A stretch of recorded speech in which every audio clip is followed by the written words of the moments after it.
For those of you who are new to detoxination, I'll briefly tell you that there's a problem today with the amount of toxins that our bodies are being inundated with through the air, the water, food, cosmetics, your new clothing, your furniture, anything that's basically been manufactured or even mass produced is going to have some form of toxin that the body is really not able to fully process through the liver and the kidneys.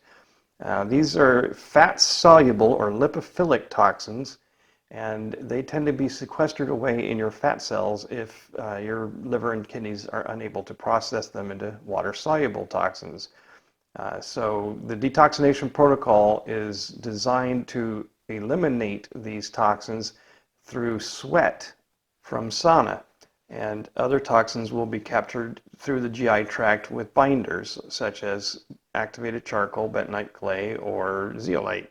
Now, the reason why it's important to reduce your body burden of these xenobiotics is because of the fact that they are the main cause for most inflammatory, autoimmune, endocrine, neurological, and other degenerative type diseases, including cancers.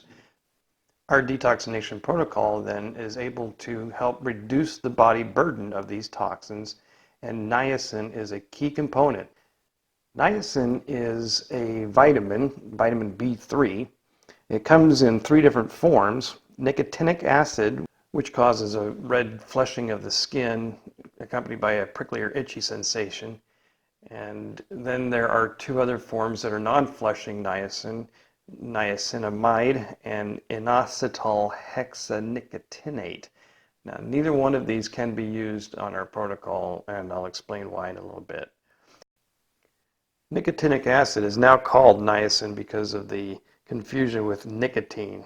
There's no relationship between the two. But it comes in 3 forms as well: immediate release, sustained release, and extended release. And we can only use the immediate release for the protocol. The sustained release is known to be hepatotoxic, which means that it causes liver damage.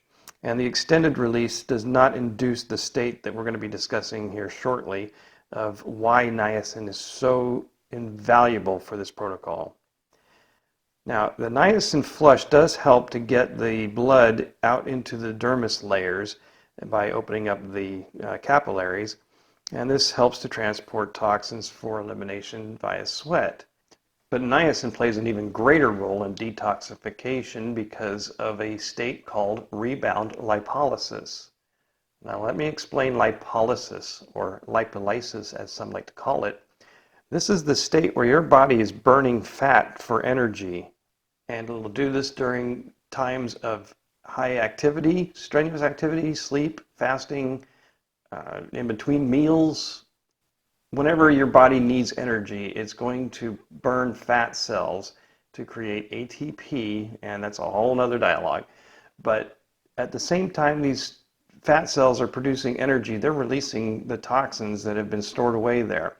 And that is why when you've been heavily working out or doing any kind of strenuous activity and you start to feel headachy or nauseous, it's the toxins that have been released and are mobilized and flowing through your body. So niacin actually does something rather unique. It shuts off lipolysis, which may seem counterintuitive.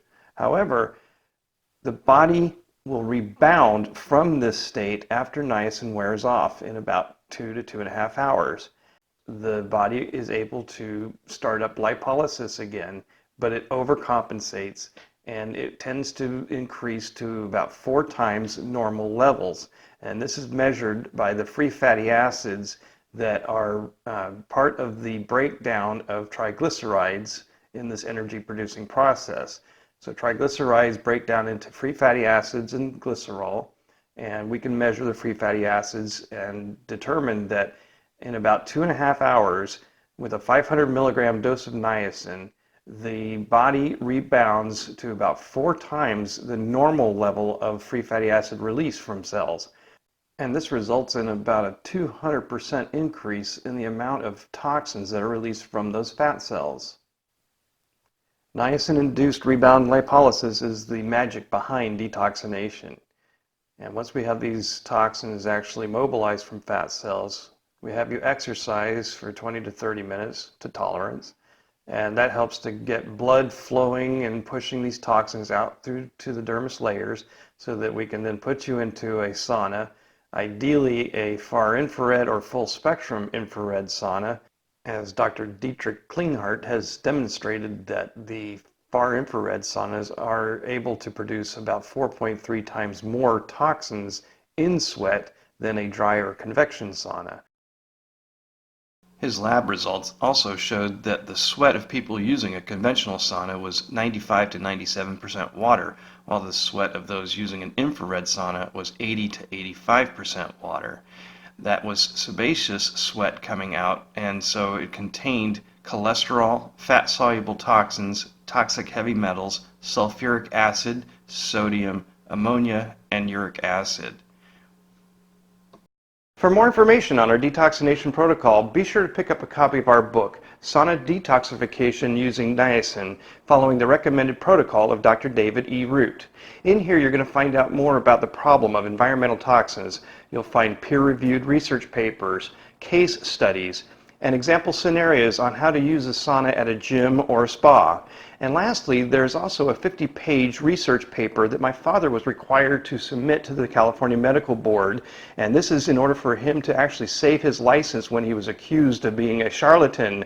Anyway, check out this book. It's on Amazon.